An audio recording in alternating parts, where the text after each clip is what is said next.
Churek pressed her claws against the communication console and watched the signal pulse. Outward into the darkness of space, this was the 7th day. 7 days of sending the same message into the void. 7 days of hoping someone would answer. Outside the window of the communication tower, the sky of the Sara was empty. No trading ships. No research vessels. No visitors at all. Only the distant shapes of Kreth warships, circling like predators waiting for their prey to weaken.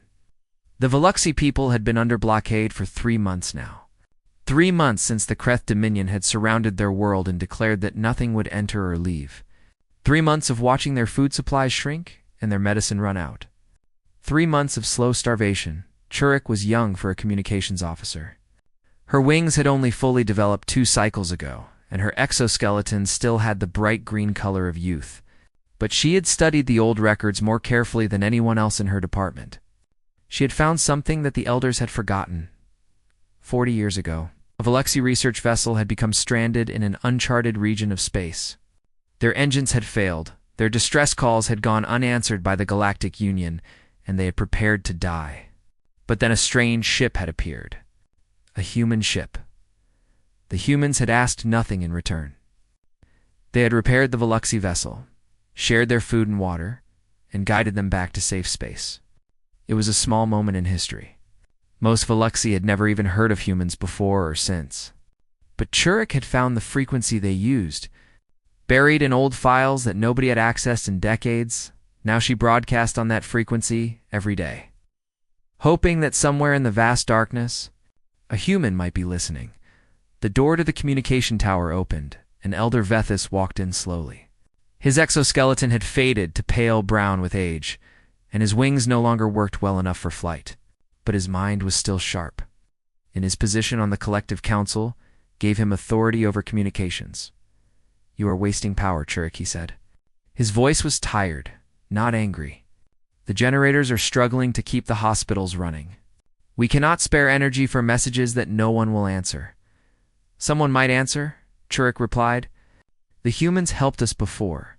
Vethis made a clicking sound that indicated sadness. "That was 40 years ago, child. The humans are far away. They have their own problems. They will not come for us." Churek wanted to argue, but she knew the elder was probably right. The Galactic Union had already refused to intervene. The Kreth Dominion was too powerful, too aggressive.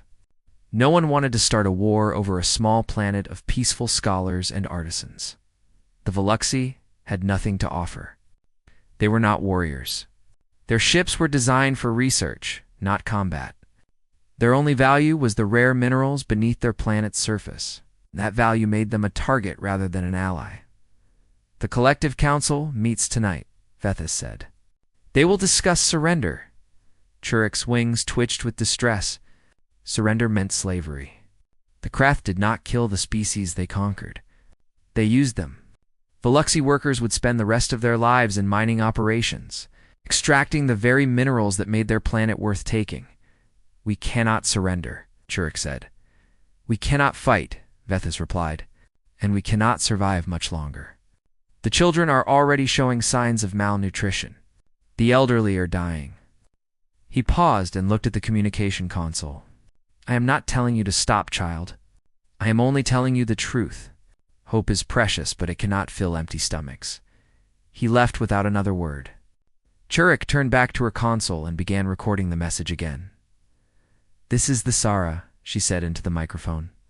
"We are the Veluxy people. We are peaceful. We are scholars and artisans.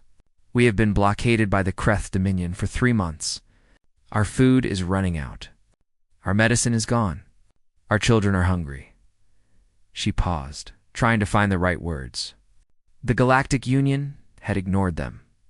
The other spacefaring species had turned away. She had no leverage, no bargaining power, nothing to offer except the simple truth. "We are asking for help," she continued. "Not weapons, not soldiers. Just food, medicine, supplies, anything you can spare. We know we are strangers to you. We know we have nothing to give in return. But 40 years ago, humans showed kindness to Veluxy travelers who were lost and afraid. We remember that kindness. We are hoping you remember it too. She transmitted the message and sat back in her chair. Outside, the Kreth warships continued their slow patrol, patient and certain. They knew the Veluxy would break eventually. Starvation was a weapon that required no ammunition. The hours passed. Churek monitored the frequency, listening to the static hiss of empty space. She thought about her family, her siblings who were too young to understand why meals had become so small, her parents who tried to hide their fear. She thought about the future that was being taken from all of them. The night came, and with it came the cold. The Sara's climate control systems had been reduced to minimum power. Churek wrapped herself in a thermal blanket and continued her watch. Her claws hovering over the console, the static continued, empty, meaningless. The same sound she had heard for 7 days, and then it changed at first. Churek thought she was imagining it. The sound was faint, barely distinguishable from the background noise. But her training took over and she adjusted the filters, isolating the frequency, amplifying the signal. A voice emerged from the static. A human voice, speaking in the common galactic language, but with an accent that Churek had never heard before. The Sara. This is Captain Elena Vasquez of the UES Mercy's Hand. We have received your message. Please confirm your coordinates. Churek's claws trembled so badly that she could barely operate the console. She confirmed the coordinates, her voice shaking with emotion. There was a pause. Then Captain Vasquez spoke again, her tone calm and professional, but somehow warm at the same time. The Sara, your coordinates are confirmed. We are relaying your situation to Fleet Command. Please hold your position and maintain this frequency.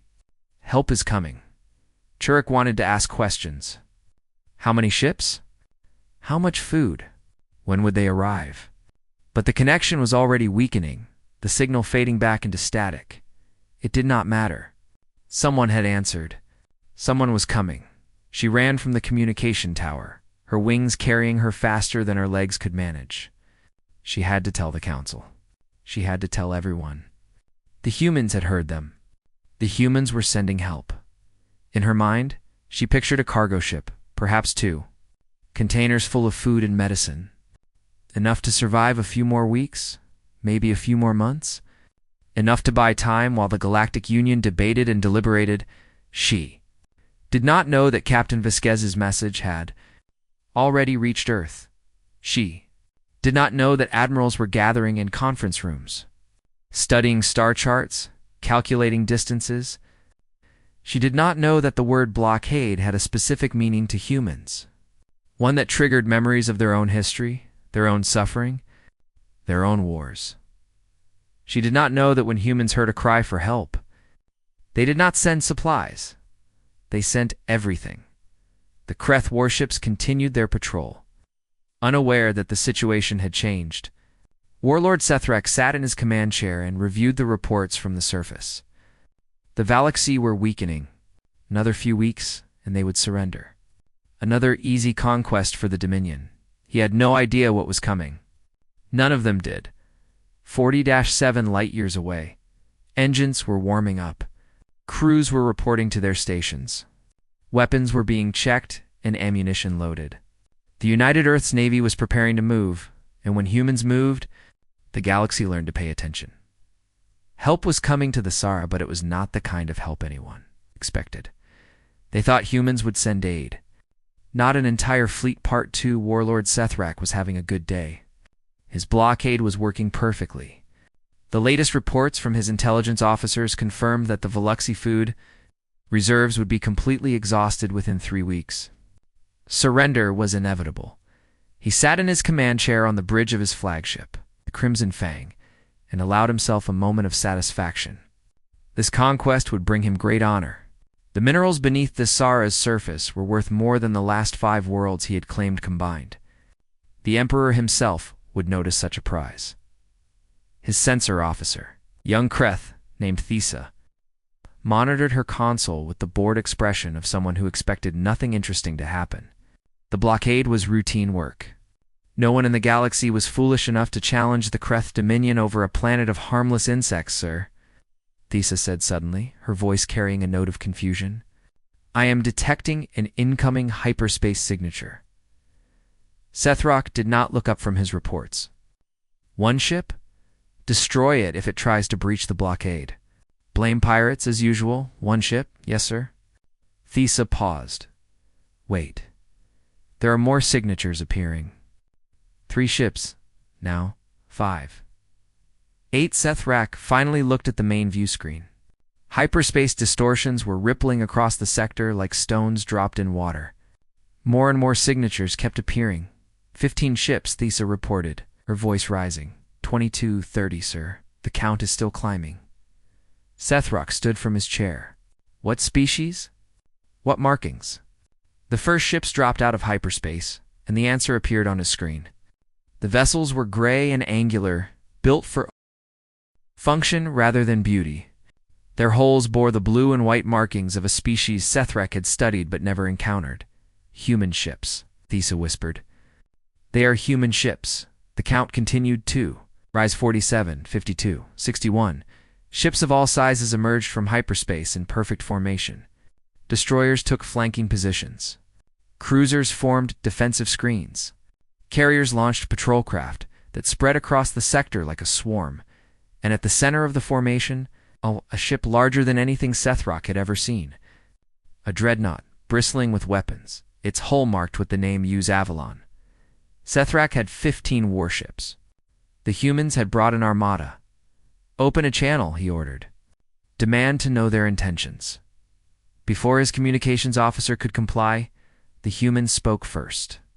The message broadcast on all frequencies, reaching every ship in the sector and every receiver on the planet below.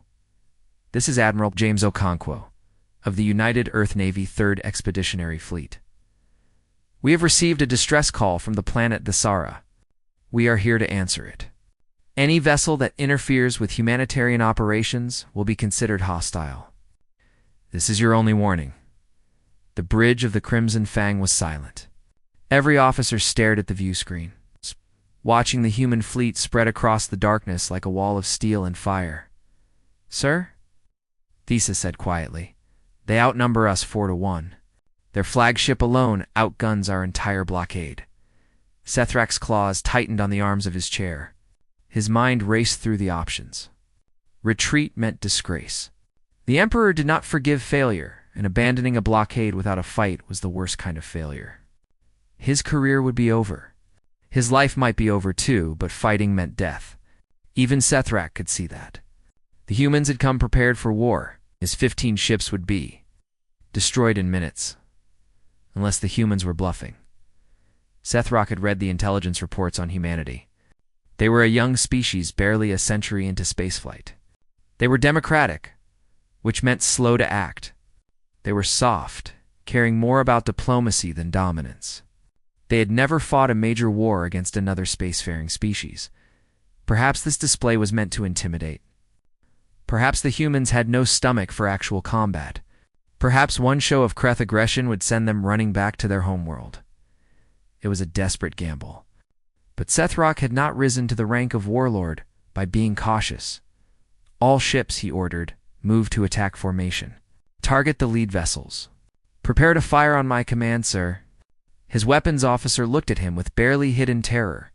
They are bluffing, Sethrock said, trying to convince himself as much as his crew. Humans do not go to war for insects. One aggressive move, and they will retreat. They have to. The Kreth warships rearranged themselves, spreading into an attack pattern. On the planet below, millions of Veluxi watched through telescopes and sensors, holding their breath. Cherrick stood in the communication tower, her claws pressed against the window, unable to look away. The humans did not retreat. They did not even slow down. Hospital ships and supply vessels moved toward the planet under the protection of destroyer escorts. The main fleet held position, weapons tracking the Kreth vessels. Admiral Okonkwo's voice came again, calm and patient. Kreth vessels, you are maneuvering into an attack posture. I advise against this course of action. Stand down immediately. Sethrock's pride would not let him back down. His fear would not let him think clearly. He was trapped between two terrible choices, and in his panic, he chose the wrong one. "Fire warning shot," he commanded. "Target the nearest hospital ship. Show them we are serious." A single plasma bolt streaked across the void. It passed close enough to the hospital ship Mercy's hand to scorch the paint on its hull. Close enough to send a message. The message the Kreth received in return was very different from what Sethrock expected. It happened so fast that the Kreth sensors barely registered it. One moment, the Crimson Fang was intact. The next moment, alarms were screaming across every console. The ship shuddered as if struck by a giant fist. But there was no explosion. No fire. No decompression. Thesa checked her readings 3 times before she believed them. "Sir," she said, her voice hollow with shock, "our weapons are offline. All of them. Our engines are disabled. Shields are down. The humans targeted our systems with precision I have never seen. They did not destroy us. They crippled us." Sethrak looked at the view screen. His flagship was drifting, powerless. And the human fleet had not even broken formation. Admiral Okonkwo spoke once more. "That was your only warning. Stand down." Sethrock did not stand down. His desperation had turned to rage, and rage made him stupid. He ordered his remaining ships to attack with everything they had. The battle lasted 40 minutes. It was not really a battle at all. It was a demonstration. The humans did not fight the way other species fought. They did not aim to destroy. Every shot was calculated, precise, surgical. Engines were disabled, stranding ships in place. Weapons were destroyed, leaving crews defenseless but alive. Shield generators were targeted with impossible accuracy. When it was over, 15 Kreth warships drifted in the void, their crews alive but helpless. Not a single human vessel had been damaged.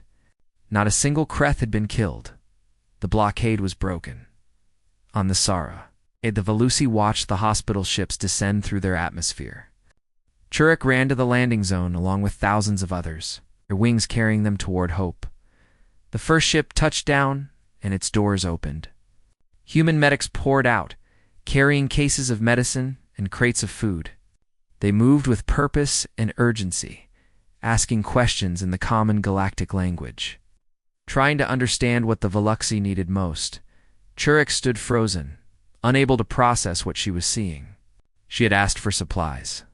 She had hoped for 1 cargo ship, maybe 2. Instead, the sky was filled with vessels, and the humans kept coming, more and more of them.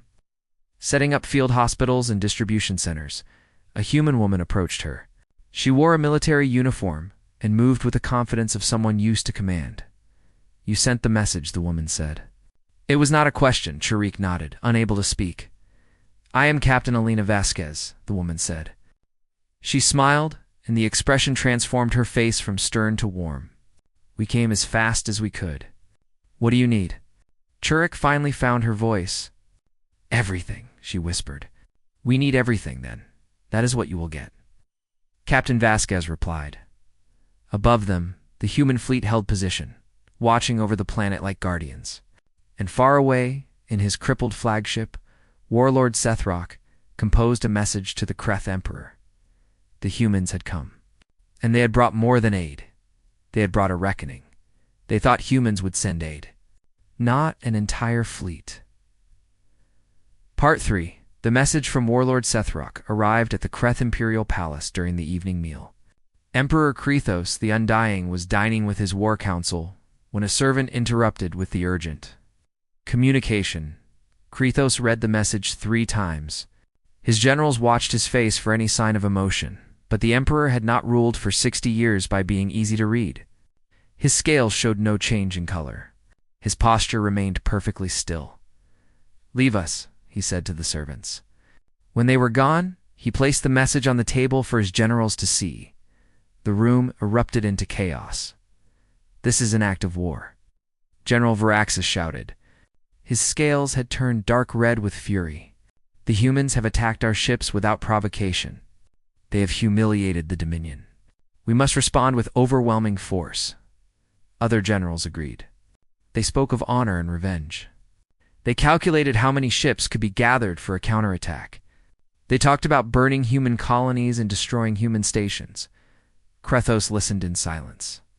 When the noise finally died down, he spoke. "Our ships fired first," he said.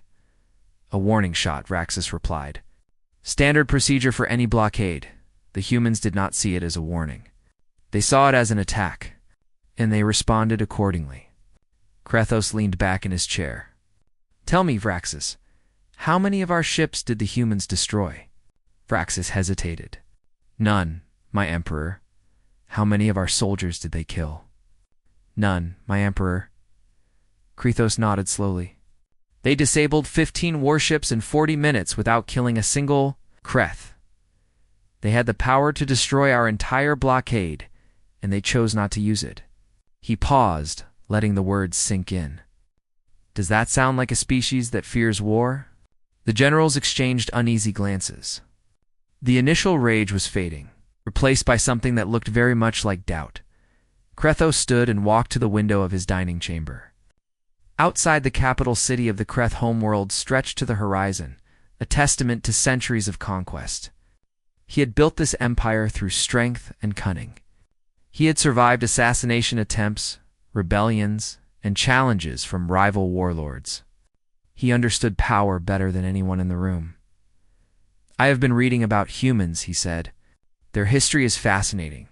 They are a violent species, far more violent than us." The generals looked confused. Vraxis spoke carefully. "My Emperor, if they are violent, then surely we can defeat them in battle." Krethos shook his head. "We are conquerors. We fight for territory and resources. When we have what we want, we stop." He turned to face his war council. "Humans are different. When they fight, they do not stop. They have a concept called total war. Do you know what that means?" No one answered. "It means they will burn their own cities before letting an enemy take them. It means they will fight until every soldier is dead, every ship is destroyed, every colony is ash. They do not surrender. They do not negotiate from weakness. They fight until they win or until nothing is left." Silence filled the room. Krethos continued. "They call themselves a peaceful species now.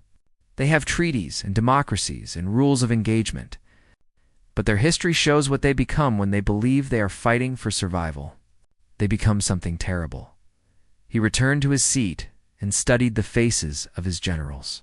These were proud warriors, men who had never known defeat. But he could see the first hints of fear in their eyes. "The humans at Thesara showed restraint," Krethos said. "They crippled our ships instead of destroying them. They protected a planet of insects that means nothing to them. They did this not because they are weak, because they are strong enough to choose mercy." He let that sink in. "If we attack them, they will not show mercy again. They will see us as a threat to their existence. And then we will learn what total war really means." General Varaxis was not ready to give up. "My Emperor, if we show weakness now, every conquered world will see it. Rebellions will spread. The Dominion will crumble." Krethos smiled, a thin expression that did not reach his eyes. "I did not say we would show weakness. I said we would show wisdom. There is a difference." He gestured for a servant to bring him writing materials. While his generals watched in confusion, he began composing a message. On Thesara. The human aid operation continued around the clock. Churik had not slept in 2 days, but she could not bring herself to rest. Every moment brought new wonders. Human doctors worked in field hospitals, treating Veluxy patients with technology the collective had never seen. Human engineers repaired damaged infrastructure, explaining their techniques to anyone who wanted to learn. Human soldiers stood guard, but they spent most of their time talking with curious Veluxy children, teaching them games and songs from Earth. Churik watched a group of human marines playing with a cluster of young Veluxy. One marine had a child sitting on his shoulders, wings spread wide with delight. Another was demonstrating a human toy that bounced and changed colors. "These are warriors," Churik said to Captain Vasquez, who stood beside her. "They just fought a battle. And now they play with children." Vasquez smiled. That is why we fight. To protect moments like this, she gestured at the scene before them. Our soldiers have families at home. Children, siblings, parents. When they look at your young ones, they see their own. Churek struggled to understand. The Kreth blockaded us to take our minerals. You came to save us, and you asked nothing in return. Why? Because you asked for help? Vasquez said simply. And we could help. That is reason enough. But the cost. Your ships, your fuel, your time. The risk of war with the Kreth? How can you justify that for strangers? Vasquez was quiet for a moment. Then she spoke carefully. A long time ago, humans were alone on our planet. We fought each other constantly. Wars, famines, plagues. We almost destroyed ourselves many times. She paused. But we also learned something. We learned that the universe is vast and cold and does not care about us. The only warmth comes from each other. When someone reaches out in the darkness, you reach back. Not because it is easy or profitable, but because that is what makes us human. Churek felt something shift inside her. She had spent her whole life believing that survival meant looking out for your own kind, protecting your own colony, trusting no one outside your species. The humans had shown her another way. You're Admiral Okonkwo, she said. I would like to speak with him. To thank him properly, Vasquez nodded. I think that can be arranged. That evening, Churek was escorted to a shuttle and taken up to the Avalon. The dreadnought was even more impressive up close. Its hull seemed to stretch forever, bristling with weapons that could destroy planets. But inside, it felt almost warm. The corridors were clean and well lit. Crew members nodded politely as she passed. She saw humans of many different appearances, skin tones, and features, all working together without apparent conflict. Admiral Okonkwo received her in his private office. He was a tall man with dark skin and gray hair, his uniform decorated with medals and insignia. But his eyes were kind, and his handshake was gentle. You are the one who sent the message, said. Yes, Admiral. He smiled. You saved your world, young one. That message reached us, and we came. Never underestimate the power of reaching out. Churek wanted to say something profound, something worthy of the moment. Instead, she asked the question that had been burning in her mind since the fleet arrived. Why did you bring so many ships? We only asked for supplies. Okonkwo's smile faded, replaced by something more serious. Because we have learned from our history, when someone is suffering, half measures do not help. When bullies see weakness, they push harder. He looked out the window at the stars. We brought a fleet because we wanted there to be no doubt, no question, no room for the Kreth to think they could win. The best way to prevent a war is to make the cost of starting one unthinkable. And if they had attacked anyway, then we would have defended you. Whatever it took, Churek felt tears forming in her compound eyes. She did not have the words to express her gratitude, so she simply bowed. The deepest bow of respect in Voluxi culture, Okonkwo bowed back, matching her gesture perfectly. Someone had taught him well. As she was leaving, a message arrived for the Admiral. Churek watched his face as he read it. His expression shifted from surprise to curiosity to something that might have been hope. What is it? She asked. The Emperor of the Kreth Dominion has sent a diplomatic vessel, Okonkwo said. He wants to talk. Is that good? I do not know yet. The Admiral looked at her with steady eyes.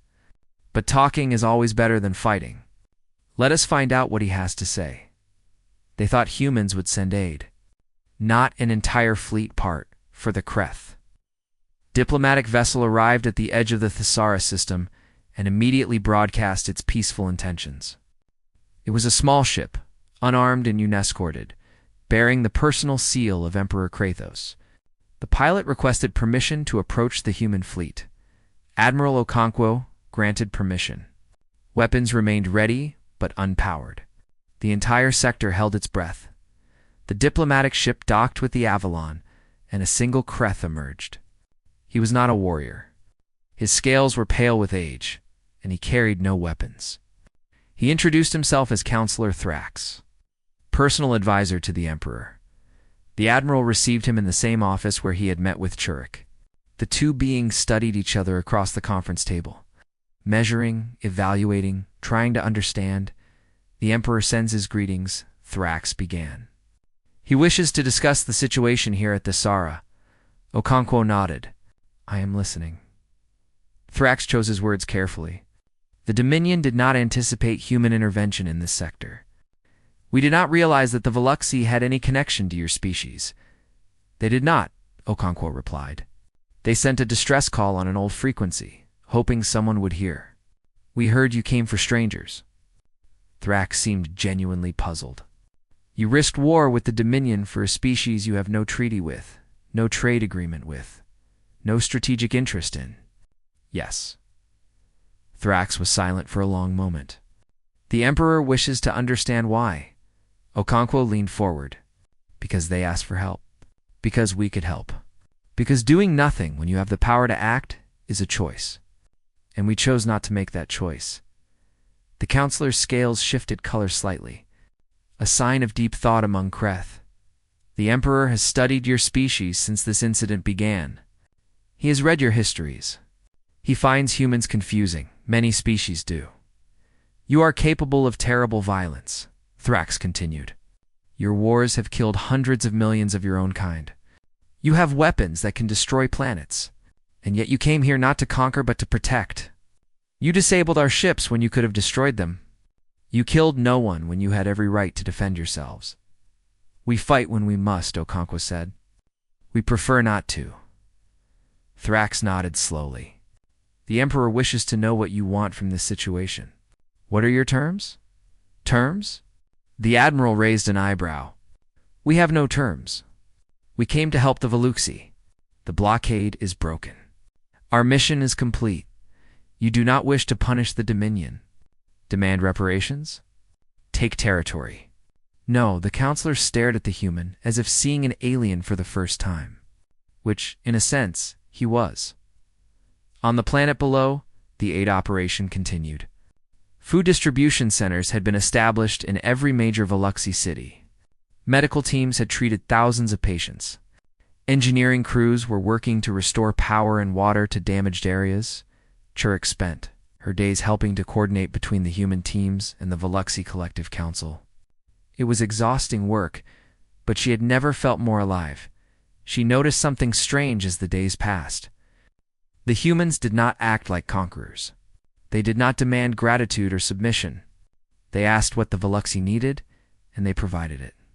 They asked nothing in return.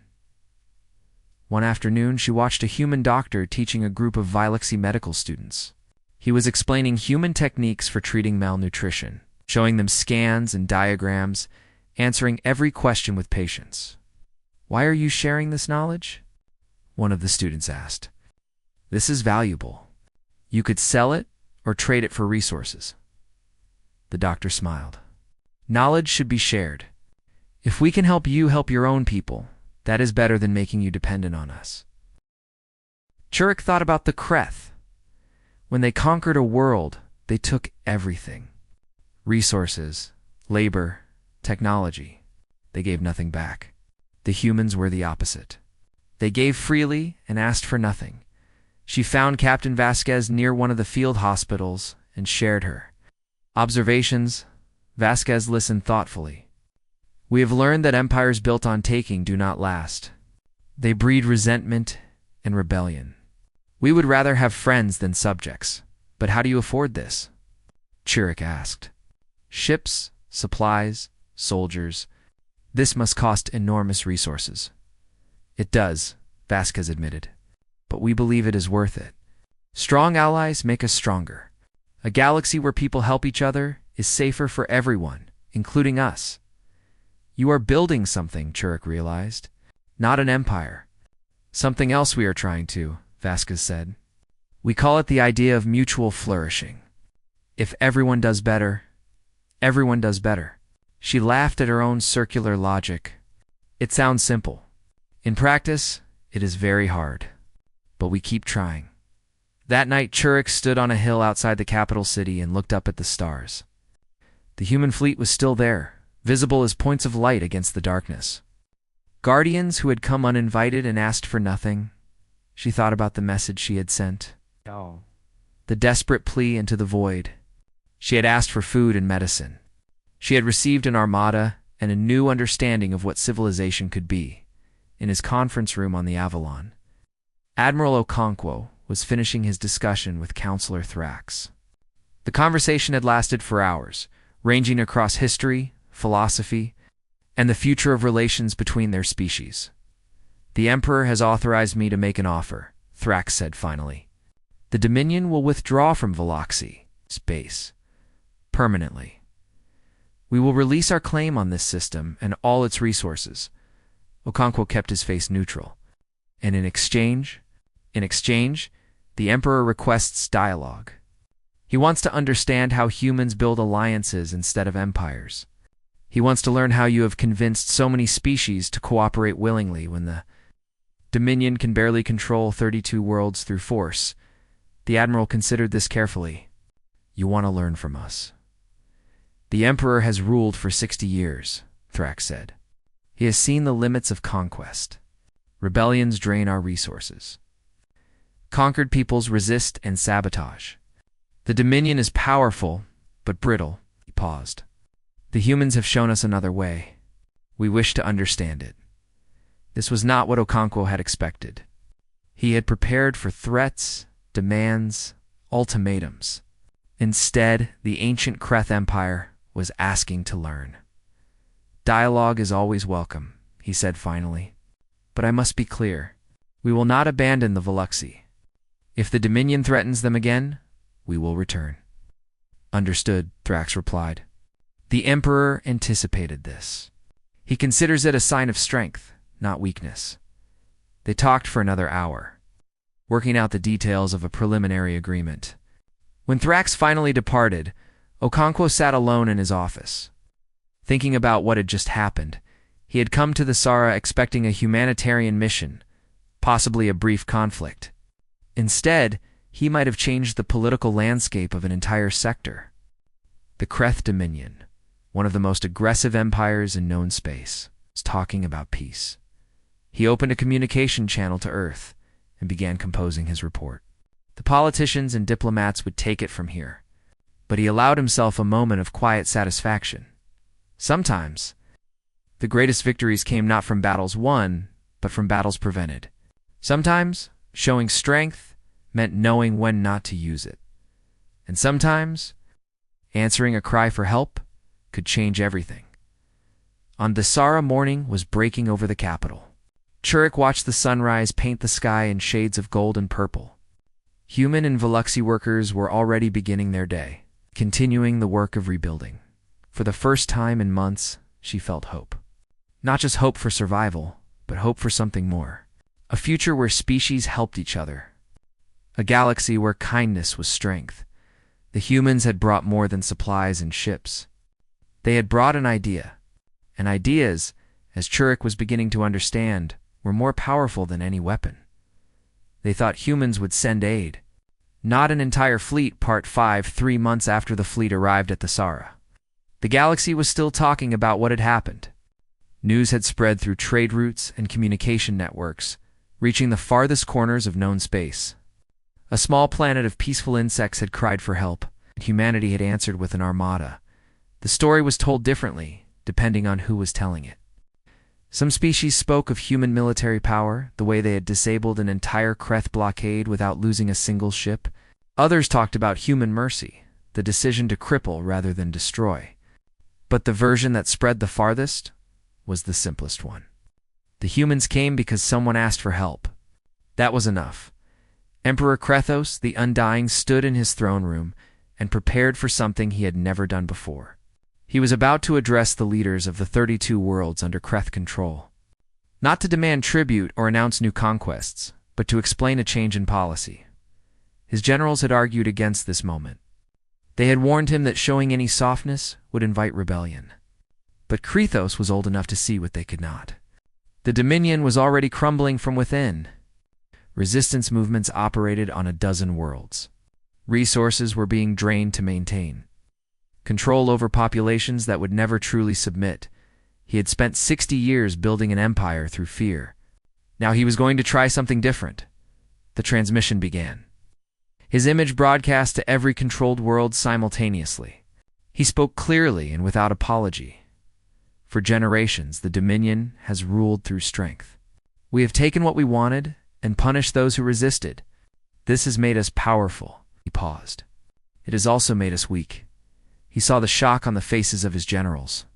They had not expected such honesty. I have watched a human fleet spare our ships when they could have destroyed them, Krethos continued. I have learned that there is another kind of strength. The strength to show mercy. The strength to build instead of take. The strength to earn loyalty instead of demanding it. He announced a series of reforms. Conquered worlds would be given more autonomy. Forced labor would end. Trade would replace tribute. The Dominion would remain powerful, but it would begin to change. This will not happen quickly, Krethos said. Old habits do not die easily, but it will happen. Because I have seen what happens to empires that never change. They break. The transmission ended. Across 32 worlds, beings who had lived under Kreth rule for generations looked at each other in confusion and disbelief. Some thought it was a trick. Others dared to hope. On the Zara, the human fleet was preparing to depart. The aid mission was complete. Food supplies were stable. Medical facilities were operational. The Veluxiae were no longer dying. Admiral Okonkwo stood on a balcony of the Collective Council building, looking out over the capital city. Beside him stood Chirik, who had been appointed as the official liaison between the Veluxi and humanity. You could stay, she said. We would welcome a permanent human presence. Okonkwo shook his head. That is not our way. We came to help, not to occupy. Your world belongs to your people. But what if the Kreth return? The Admiral smiled. We will leave communication equipment. If you need us, you know how to call. And this time, you will not have to wait 7 days for an answer. Chirik felt tears forming again. She had cried more in the past 3 months than in her entire life before. But these were different tears. Tears of gratitude, of hope, of new beginnings. How can we ever repay you? She asked. Okonkwo turned to face her. Pay it forward. When you find someone who needs help, help them. When you have the power to protect the weak, protect them. When you see injustice, stand against it. He placed a hand on her shoulder, a human gesture of connection that she had learned to understand. That is how you repay us. The next morning, the fleet began its departure. Ship by ship, they rose from the planet's surface and assembled in orbit. The Avalon was the last to leave, its massive hull blocking the sun for a moment before it moved away. Millions of Veluxi watched them go. Children who had played with human soldiers waved at the sky. Engineers who had worked alongside human technicians felt the absence of their colleagues. Medical workers who had learned new techniques looked forward to applying that knowledge for generations too. Come. Chirik stood in the same communication tower where she had sent her desperate message months before. The same console, the same frequency. But everything else had changed. She recorded a new message. Not a cry for help, but a declaration of friendship. This is the Zara, she said. To any humans who may hear this, we remember what you did for us. We remember your ships in our sky and your kindness on our ground. We remember that when we had nothing to offer, you gave us everything. She paused, choosing her words carefully. We are learning from your example. We are building a better world. And someday, when someone else sends a cry into the darkness, we will answer, because that is what you taught us. That is what makes civilization worth building. She transmitted the message and watched it pulse outward into space, following the same path as her desperate plea months before. This time, she knew someone was listening. 6 months later, the first Kreth ambassador arrived on Earth. His name was Thrax, the same counselor who had negotiated with Admiral Okonkwo at the Zara. He came not as a conqueror, but as a student. Eager to learn how humans had built a society based on cooperation rather than domination, he toured human cities, marveling at the way different cultures lived together without constant warfare. He studied human history, fascinated by the way they had overcome their violent past. He met with diplomats and philosophers, asking endless questions about democracy and civil rights. It was not easy. Centuries of Kreth instincts resisted the ideas he was absorbing. He sometimes caught himself thinking like a conqueror, calculating how to exploit rather than cooperate. But he kept learning, kept questioning, kept trying. When he returned to the Kreth homeworld, he brought more than reports and observations. He brought hope. The Dominion would not transform overnight. Change would be slow, painful, and often incomplete.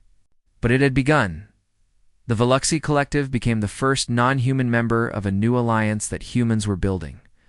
It was called the Cooperative, and its founding principle was simple: mutual benefit through mutual respect. Species that joined agreed to help each other, share knowledge, and defend the weak against aggression. Other species watched and waited, skeptical of human intentions. But as years passed and the cooperative grew, more and more began to see the appeal. An alliance where every member was valued, a community where strength meant protection rather than domination. Churuk rose to become one of the collective's most important diplomats. She traveled to dozens of worlds, telling the story of Thessara, spreading the message that had changed her life. When you are in trouble, reach out.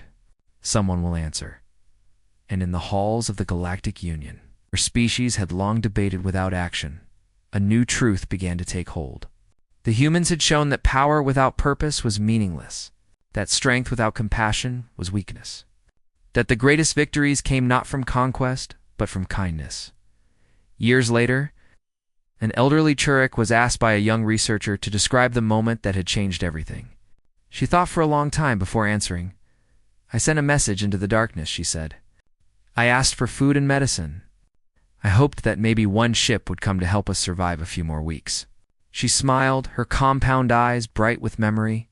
Instead, the humans sent everything they had, not because we could pay them, not because we were valuable to them, but because we asked for help and helping was the right thing to do.